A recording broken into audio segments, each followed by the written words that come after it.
Hello, and welcome back to my YouTube channel, where in today's video, I'm going to take you through my full pre-scene analysis of the ACCA SBL examination for the March 2025 sitting. This is part 4 in the series, going through the charity historical places. My name is James. Be sure to subscribe to my channel so you get access to all my free resources. And if you'd like access to my exclusive notes, you can see on the screen above me. Click the link in the description of this video and you can have a copy yourself there. You'll also see that I'm associated and affiliated with Astranti. They offer pre-scene packs, mock exams on there, all designed to help you get that 50 plus to pass your exam. And again, if you click the links in the description of this video, you can check out all of their resources down there. But for pure transparency, as always on the channel, if you were to purchase anything, I'd be entitled to a small commission, which goes to supporting the YouTube channel itself. So as always, a massive thank you. If you have any questions, be sure to leave me a comment below. I'll definitely get back to you. And we're really going to get stuck into it now. Part 4, you want to make sure you go down to page 7 where we left off from last time. These are absolutely critical areas of the pre-scene notes that you need to be aware of to help you to pass. Now let's move on to the operational activities. And before we even get stuck into anything on there, it's another opportunity for me to throw in a model that could potentially be examined on the March 2025 sitting.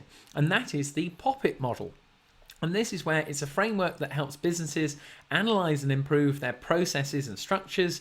So this is all about people, organization, processes, information and technology, which when you go through the full analysis and you check out my notes from start to finish, all of those areas, apart from maybe if you use the term organization as charity on there, all come up in one way or another. So definitely consider getting that down in your notes and getting some points under each of the 5 different areas.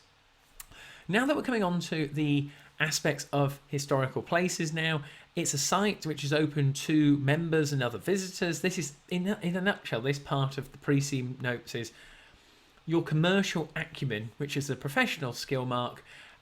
You've got to apply it on the exam day and understand how the charity operates.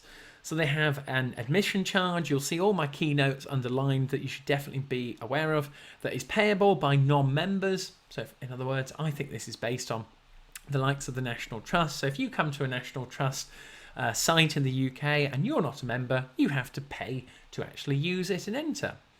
The amount charged varies on the different sites, okay, because some are they vary in size and different times of the year when they're actually open, and the different staffing levels. So this is based on a costing analysis, and that will definitely impact and affect the revenue and profitability of the different sites, because some are closed for longer periods, some require more maintenance, and some have longer or shorter opening hours to be aware of, along with the volunteers and employees of the charity. So historical places actually aims to enhance the experience of the visitors. This is the reason why they come along, and they'll come back again, offering tours and answering questions, on-site information, exhibits, and breakdowns of the site's history. It actually aims to stimulate and encourage the learning of, say, children, the features, the sites, the objects. And in other words, having the right volunteers in place with the right knowledge is absolutely key here. But as we've been told on page 5, they can just unexpectedly leave their role. They have no contractual obligations, and therefore they are an integral stakeholder group to the charity. Then we have the education objective of the charity, so inviting school children, students on there, and making it a special event with performances that really encapsulates the site's history, aiming it at children and families who are likely to come along in bigger groups. But this is again your stakeholder analysis and engagement, how historic places are actually going about managing the different stakeholder groups and getting them to come along again. Because when they are on the sites, they actually have an opportunity to purchase something from a shop. There are different sizes of shops. They have different areas, different levels of stock, catering facilities. They can sit down or take away. The smaller sites only provide snacks, drinks, but the larger sites offer full meals on there. So a key point for you to get down, because we've seen it previously, the larger sites can offer maybe corporate events, weddings. they've got better profitability on there and could be linked into a strength aspect in your SWOT analysis. Lastly, for the operational activities part, we have HP's best known sites, and this includes Mallock, Dogdean, Pengingham, Stowater and Thruworth. Now, Historical Places is a large national charity and they have more than one site, but we're not told if either of these are the capital city or which one's the biggest one. The other thing is to remember the actual names for your exam day on there, because they could easily throw them in a requirement, and a well-prepared student will know that this is the best known site, and you could link it in your analysis. That's going to take us now on to stakeholders, the second part. They've referred to them in the pre-seen notes, hence why I think it's definitely a high percentage chance of coming up on your actual SBL exam, which if it did, it would be like Christmas has come early, because that would be quite a nice topic area to discuss for historical places on there. And when we're coming onto it, this is another potential model that could be put into the mix for you to take the model and apply it to the scenario and the pre-seen information. The model that for you to get down is Mendelow's matrix, and this is all about different stakeholder groups and identifying, do they have high levels of power or low levels of power, and what level of interest do they have in the charity? Do they have low levels of interest or high levels of interest? And probably with me saying this, you're going, gosh, that could definitely come up on the exam, because for each stakeholder group, you would then have to justify and back up, are they a keep satisfied group? Are they key players? Do they require minimal effort, or should you just keep them informed? So the first key stakeholder, to go into a bit more detail, are the members. Again, thinking about the size and the scale of the charity, they have 5 million members, and they offer annual memberships only on there. Benefits of membership include free admission to the sites, regular newsletters, emails, and the right to attend the Historical Places annual general meeting, where they can vote on some of the trustees, I should say. That's where we can see it in the next sentence. They can vote on the appointment of some of the trustees, receive the annual report, financial statements, and approve the appointment of the auditors. So they're part of the process. They have lots of involvement on there. And they can also submit resolutions which are not binding on the trustees, but which the trustees must take into consideration. In other words, looking at the best practices and how the charity can move forward in the best place fitting. So key details you need to make a note of there, especially when it links to Mendelow's matrix model. Coming back up to the top now, we have the other stakeholder groups, the employees, the volunteers, suppliers as well. And the employees, you can see here, they have actually at Historical Places on there, they have 4,000 full-time and part-time employees together. And that is where we actually have who work for the wholly owned commercial subsidiary. This is an extension of the charity, still operating as a charity, it's just the technical name for it. They work at HP's head office or on the different sites on there. Now, the key thing in terms of the employees, some have worked there for a very long time, but in terms of the actual average salaries across the charity sector, they are lower than what would be paid for the equivalent jobs in a commercial organisation. So in other words, if they were to go work in industry or do something a bit more corporate, the employees would get paid more. So that's where, for them to accept the lower salaries and to continue working at the charity on there, they would need to obtain they could obtain these outside the charity sector. And the reason why they actually stay and work for Historical Places is because of HP's mission. What we're actually told about on page 6 about permanently protecting and preserving the sites, entrusting it to and promoting the interests of them, and access. But it says many employees are prepared to accept lower salaries. That is not all of them. So there might be a bit of unrest, but again, if you think about it in context, 4,000 employees, you can't please everyone on there. The other things on there to note, it's more than just a job, and that's where it links into the volunteers. You've got 20,000 volunteers. They play a very significant role, key to the charity's success, as the volunteers act as guides, work in the catering facilities, shops, and maintain the sites. In other words, if the volunteers are not kept happy and they don't like how the charity is being run, then they could quite easily just say, I'm not going to volunteer anymore, and the charity would be in a real pickle there, or in bad. It would be very bad, should we say.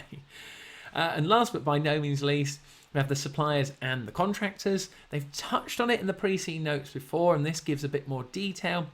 The choice of suppliers and the inventory policy of the catering facilities and shops is determined centrally by the procurement function of historical places now. We're not told which maybe director who's in charge of that. Maybe we're told that. You'd maybe say it was the operations director, but if you are going to assume that, state it to the marker. HP uses external contractors for regular site maintenance, major projects, large and single projects are employed on a one-off basis. So in other words, they get entitled employee benefits.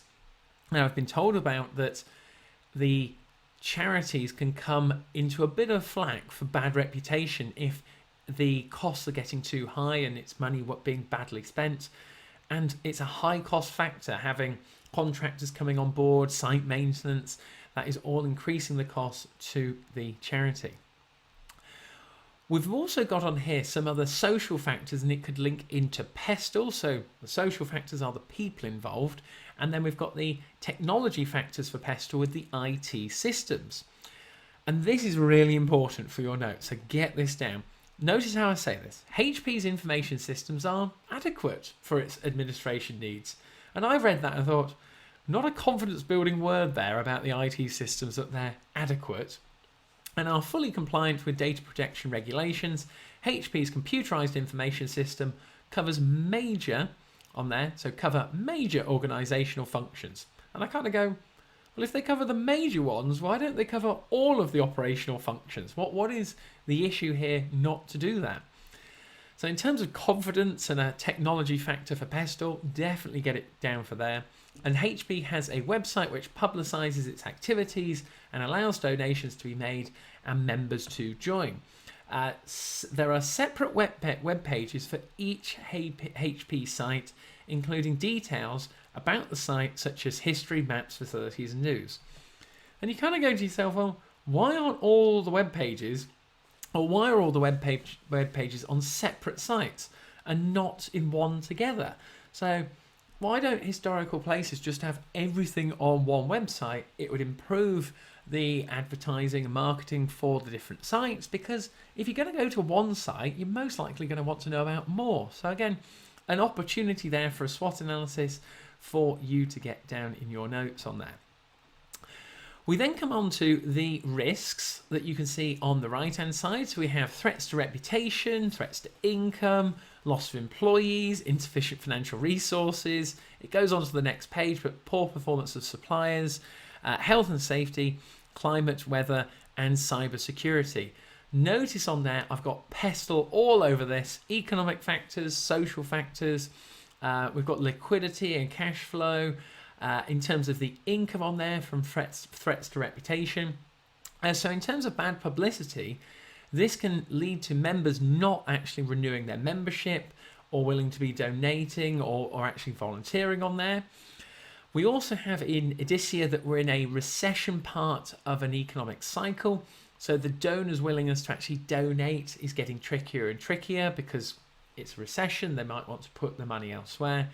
And that's where HP sites is one of many leisure activities available to individuals and families, and it has a risk that visits become less popular, reducing income and admissions and commercial activities. So given the economic environment, because more and more people are tight for cash, it makes it harder and harder for them to come to the site and to donate and to put money back into the charity.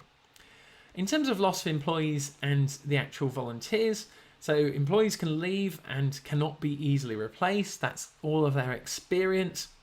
And this is going to affect the experience that people have on the sites, and they may be open less frequently. In terms of conservation work, there are specialist staff as well that HP has the ability to carry out work on sites and historic objects, but some staff members have specific knowledge how to do this a lot better. So if you were to lose some of these employees and volunteers, it's only going to have a negative impact on the charity itself. And remember, the volunteers are not being paid. In terms of insufficient financial resources, it does what it says on the tin there. If the income is less than expected, or the costs, which are actually increasing, we'll come on to that in the diagrams below, are going up, HP may not have the financial resources to carry out all the necessary conservation work. They might have to let go of some of the sites, or if worse comes to worse, they might need a cash injection from some of the guarantors. We also have poor performance by suppliers and contractors, which links into if a poor quality job is done, this can reduce visitor satisfaction. Poor performance can also lead to not obtaining value for money and could jeopardise the conservation of the buildings. Not also to mention could be bad publicity if it got out into the public domain and into the press. This also gives me the opportunity to mention about the TARA model possible here, and this is a structured approach and a model about managing risk and classifying the different risks into 4 categories of: can we transfer the risk, can we avoid the risk, can we reduce the risk, or can we just simply accept the risk? And that's where we have the final risks actually here in the risk register, which, coming back to the first sentence, it says Historical Places maintains a risk register at its head office, but we're not told how often they maintain that risk register and by who. So this is charity-wide, these risks, and you have the final ones on here about health and safety, a legal factor potentially here, as when people are visiting and working on the sites, there are potential hazards. So they could slip on surfaces, there are steep staircases, extreme weather on there, creating hazardous conditions. And from a legal factor, from a PESTEL point of view, you could get a lawsuit, you could get a fine, penalty, and that would impact on the cash flow of the business. There is also climate and weather, so if you get poor weather, it affects poor visitor numbers. Most of these sites, as you would expect, are outdoors, and they damage sites on there. So this is all budget related, but be really specific when you're referring to the costing side of it and the implications of the charity as a business. That is where you're going to pick up on those professional skills of commercial acumen. And last one on here, we have cybersecurity, another link to technology factors of the PESTEL model. There is a risk of disruption on there, administration, the services it provides, leakage of data, loss of reputation, legal action. So again, another legal factor of PESTEL possibly, and unwillingness of members to donate and provide their personal details because they think, well, what if my details got leaked, and what if those details got into the wrong hands? And that takes us through our part 4 of the pre-scene analysis notes on there. If you found today's video helpful, please feel free to give it a like and subscribe so you get access to all the free resources. And if you'd like to download a copy of my exclusive notes, click the link down in the description below. You can get a copy yourself, along with checking out those Astranti resources about the mock papers and the pre-scene packs. But thank you very much for watching. I'll see you on the side now for part 5. So I'll speak to you soon. Thank you very much.